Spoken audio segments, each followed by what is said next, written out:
Hello everybody, Darren here, and welcome to my review for EVERSPACE 2. EVERSPACE 2 is a single-player RPG/looter shooter. The game just released into early access on the 18th of January, and it's expected to be in early access for over a year.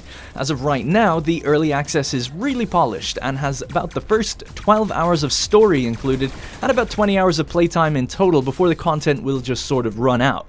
So, let's talk a little bit about the gameplay, and then we'll move to the setting and the story. To jump into EVERSPACE 2, you don't have to have played its predecessor. In fact, the games are actually quite different in gameplay style. The first EVERSPACE was a roguelike, where your progress was carried over between lives, but EVERSPACE 2 ditches this, and instead it's a more traditional and somewhat more linear RPG/shooter. If you die, you simply reload where you last left off, you do better, or go somewhere else, grind up, level up, get stronger, and then come back.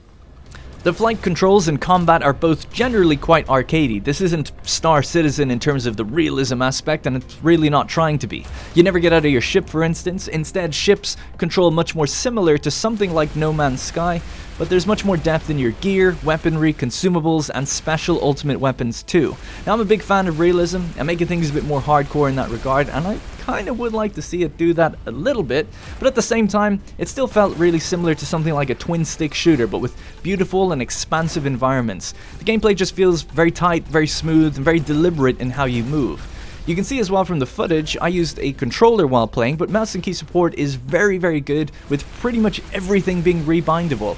And there's also support for joystick controls, the HOTAS and HOSAS stuff there as well. I don't have one. I'm actually thinking of getting one. If you got any recommendations, let me know. So if you want to play in first person, use a joystick. It seems like you'll have a very good experience there as well. So let's talk a little bit more in depth about the combat in the game, as it does make up a really large portion of what you do most of the time. So all ships have shields, which regenerate over time, armor, which does not regenerate, and hull strength, which if that reaches 0, you die. On the bottom left of the UI, you can see your primary weapons. Most of the footage I'll be showing you, I had 2 primary weapon slots, but later on I did purchase a ship that had 3. You can fit any primary weapon you find to your ship instantly. There's no prerequisites or costs or cooldowns, and you're going to be constantly finding new weapons with various abilities and effects and swapping them out to try them out. There's blasters, flak, laser beams, machine guns, gauze cannons, and lots more. Effectively, the weapons will have their own stats in terms of how they affect enemy ships and what they affect more, be it shields or armor or hull. So you may want to rotate weapons as you knock an enemy shields offline, swap to something else, and start hitting the armor. But it gets a little bit more interesting than that. Different weapons will also fire differently, some having wind-up times before they fire, some strengthening over time as they fire, and some operating kind of like a bow and arrow, pulling a string back, building up tension, and then releasing. These weapons don't have ammunition, but will all consume energy, and that's the little white bar on your reticule that recharges over time. Next to your primary weapons, you have your devices. Now, devices are basically abilities that you'll come across as you loot and complete quests. There's also quite a large variety of them, but I've actually stuck with one of the starting ones I was given, which was an Emp Pulse that immobilizes ships for about 10 seconds when they're pretty close to you. As you can imagine, this is great for easy targeting, but it's also great for getting away. It even knocks enemy tracking missiles offline. Another favorite device of mine is the teleport. It'll beam you about 600 meters in front of you, and then with a special upgrade that I got, I have it where it'll actually flip me back 180 degrees. So it's really great fun to kind of mix and match these things together. You know, you can do your Emp Pulse, knock them offline, teleport away, rotate, and fire back in. So it's really cool to kind of figure out the combinations that work for you. They all operate on cooldowns, and more elite enemies will have them as well, hitting you with corrosive acid or blasting EMPs of their own.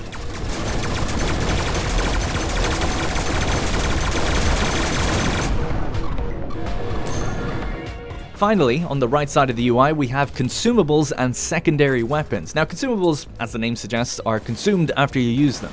They can be damage boosters, hull repairs, or sticky turrets that you can stick to asteroids or debris, and they'll start to target enemies around them. Secondary weapons are similar to your primary weapons, except they do have ammunition, so firing homing rockets, mines, or missiles, they will eventually run out and will cost you credits to restock at traders. Your primary and secondary weapons have both got item rarity, which gives them weapon-specific buffs, and also a level, which increases its strength and effectiveness. So as you progress through the game, you'll kind of start to outlevel your weapons and need to look for new ones or upgrade your existing weapons through crafting. Now, crafting is really quite simple. You break down weapons to get parts, and you use those parts to raise your item level just once. This can only be done once ever, so eventually weapons will get outdated if you keep leveling. The last offensive weapon at your disposal is your ult. Now this is tied to the type of ship that you have, so for most of my playtime at the beginning, I had a sort of a Star Wars Emperor's Lightning ult. It's pretty powerful, it made enemy ships sort of spaz out and the lightning would kind of connect to multiple ships, so it's really great if you're getting swarmed.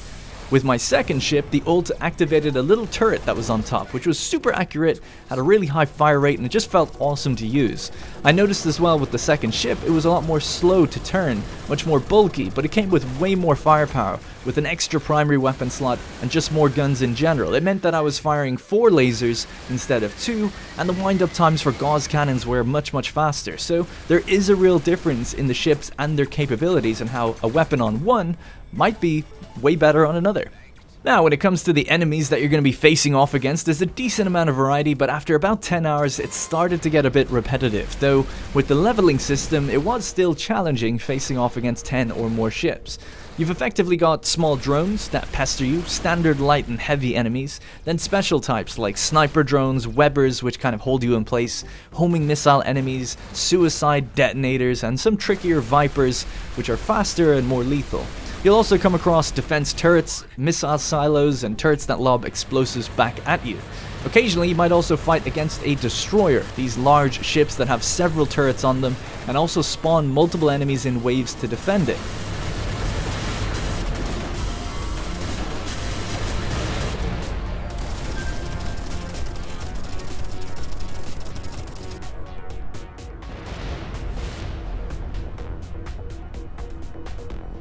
There's also boss fights with story characters that will have a few tricks up their sleeves, but it can generally feel a little bit gimmicky.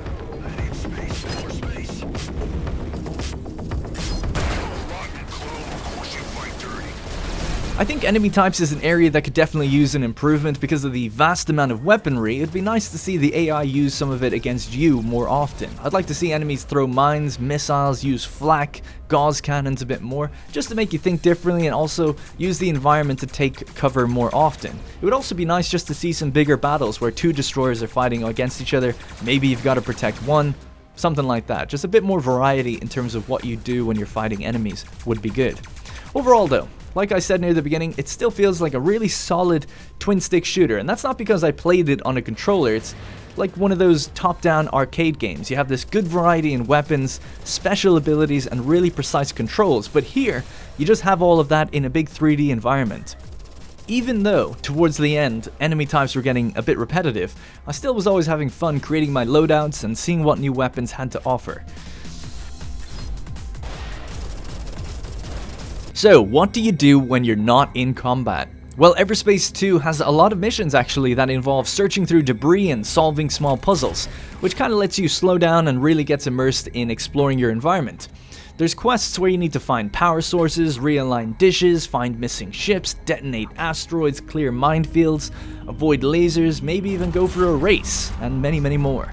It's nice to break up from the combat from time to time with some of these, but for me, while I really enjoyed exploring derelict ships and ruined stations, it all did end up feeling a bit empty, because there's really no history or information about what happened. I think with voiced logs, that could really add to the world building and be similar to exploring an old vault in Fallout. Entering into a big ship, finding out what happened, uncovering some sort of mystery, and getting a reward at the end would just be a fantastic experience in this, but sadly the environment, while gorgeous to fly around in, mostly serves as a backdrop rather than something you really feel has a history or a place. Now, speaking of the environment, let's talk about the setting of the game. EVERSPACE 2 is set in an area of space called Cluster 34 during a peacetime between the colonial forces and the Okkar. After the war, Cluster 34 became a demilitarized zone, with only the G&B Mining Corporation allowed to operate there. Now, because of the lack of military presence and the large quantity of battle debris, derelict ships and bases, Cluster 34 attracts many outlaws, pirates, and illicit traders that ambush the G&B regularly, and as such, the G&B look to mercenaries for escort and protection, and that's where our story kind of starts. You play as Adam, an illegal clone who was also the protagonist of the first game. Now, after Adam was helping escort a G&B mining team that got ambushed, Adam's friend Ben was severely injured, and much of the first act of the game is spent gathering what's needed to save Ben.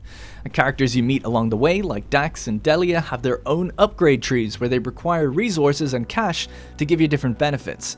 It's one of the most fun things to do in terms of side progression. Occasionally they may also take part in story missions with you, but for the most part they do just stay in your hideout and activate perks. As the game opens up, you have full freedom to visit wherever you want within your star system, Cedo. Using FTL travel, you'll come across distress beacons and other points of interest, which are sort of like random missions, but generally each location is a custom handmade environment which gives the game really great detail and really pulls back on the amount of repetition you see. One slight drawback, again for those who may be space sim enthusiasts, is that when you enter faster than light travel, you're not truly moving around the system. You can phase right through planets, for example, there's no collision. Instead, it's really just a way of navigating to a point, and then the area will load in. It loads extremely fast, and they've done a good job masking it as much as possible. You enter into maps from the direction that you'd expect, so it does feel pretty natural, but it is worth pointing out, it's not actually a seamless transition between points of interest, and the FTL autopilot can be a little bit finicky. This is most notable when you're entering into a planet's atmosphere. Now, unlike No Man's Sky or other similar games, as you approach a planet, a quick fade to black and up again is what you see when you're entering atmosphere. It's not super important, I guess, but it certainly takes you out of the experience momentarily. Now, eventually, it gets a little tiresome traveling around, and one of the things they've mentioned in the early access notes is that a fast travel option for places you've been is planned, but it's not there yet. The last thing we'll talk about is the atmosphere and the presentation. Now, while the environments are beautiful, and that really cannot be understated, they really are at times jaw-dropping how good the lighting is and how fine a detail is on textures. The VFX and the particles, everything just looks really good, including the internals of ships. However, the music is unfortunately rather bland and forgettable. There's the occasional track where my ears may perk up, but generally the music feels really off for the setting and often doesn't seem to match what you're doing. You could be in an intense firefight and be listening to what's essentially like background noise.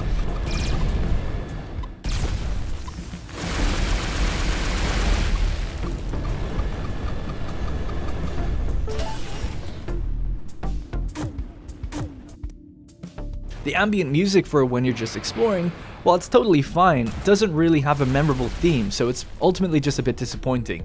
There's also the dialogue. Now, while I think Adam's voice acting is pretty good, the writing is definitely a little cheesy and maybe a little cringy at times for me, and some of the performances had me occasionally laughing at how bad it was. Can't find it anywhere. What ship types did the group fly? Apart from that elite Viper, there were 2 Madcaps, a scout, and a sniper drone. Just as I thought. I hate those guys. They'd pestered me to sell them the wares, but I turned them down. While generally I found the story pretty interesting regarding the clones and the G&B mining company, I can't say the performances really did much to help it. Reading the lore on the wiki I found just much more interesting. It should also be worth mentioning that the UI is excellent. It's very clear and easy to compare items, swap them accordingly, and there's all these quality of life options for how you can buy and replace items and ships, destroy old ones, or whatever you want to do. It probably deserves even more attention, but I'll just say for now that the UI here is really good. And for those wondering, overall, the game ran very good for me on the max settings even while recording, and my PC is a little bit older now. I'm using a GTX 980 Ti. The only performance issue was in the atmosphere of planets. I noticed about a 20 FPS difference there, which made things feel a little bit choppy. And that's it for my review of EVERSPACE 2. I wanted to keep it a little bit more brief as we're just looking at the early access version that's out right now. Currently, there are 2 systems that you can visit and about 20 hours of gameplay there, with a total of 8 systems planned by the full release. The main issue is that because it is an RPG, the developers recommend restarting new playthroughs when they add more content, as you might find new weapons or quests early on. So it's kind of hard to recommend a $40 investment right now. It's kind of like Baldur's Gate 3, it's really good, but it's hard to recommend buying something that's just not done yet. And people often get confused. You know, I don't do videos to sell you games, I do them to tell you about them. And I think this one is definitely worth talking about. I think it's a lot of fun and worth keeping on your radar for later. If you want more of a chilled out, arcadey space game, it's pretty perfect. The combat, the visuals, the UI are the game's biggest strength right now. If they could add more to the lore and a bit more variety for the exploration elements of the game, then I could see this being a must-buy sci-fi adventure game. The developers say they plan on doing quarterly updates to the game, and I assume, like the first one, it'll probably come to consoles as well when it's done. And if you want to see more from me with EVERSPACE as it gets closer to its release, let me know in the comments and I'll be back with the game, I guess, in a year when it's done. Anyway, that's all from me. Thank you very much for watching, and I'll see you in the next one. Hey guys, thank you very much for watching, and remember, if you want to support this series directly, you can click the join button to become a channel member. Doing so will get your name in the credits, as well as loyalty badges and emotes to use in the comments. If you don't see the join button, it means the video has been copyright claimed, but you can still join from the channel page on desktop. You can also link your account to our Discord to get a special role on there that will give you access to the Senate House and a few other perks.